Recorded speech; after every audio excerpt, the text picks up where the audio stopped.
On the topic of sampling, we offer several options to limit the number of requests monitored by Scout. Before I highlight those, I do want to provide some quick context on how Scout defines usage in case it's helpful. So we define it solely based on transaction volume, and we define a transaction as any time your application handles a request or runs a background job. The usage can be found underneath the general settings in your usage tab if you need to reference it.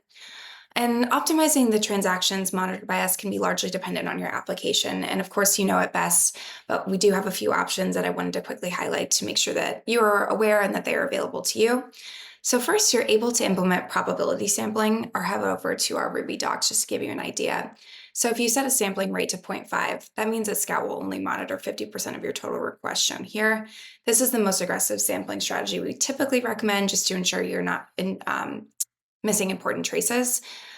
Secondly, over to the background jobs. If your application isn't dependent on monitoring background jobs, you're able to ignore these. And then lastly, over to the Web Endpoints tab. If there are specific endpoints or path names that you don't necessarily need to monitor, you can also ignore these. These are all quick configuration changes that can be found in our documentation based on your language. Please let us know if you have any questions.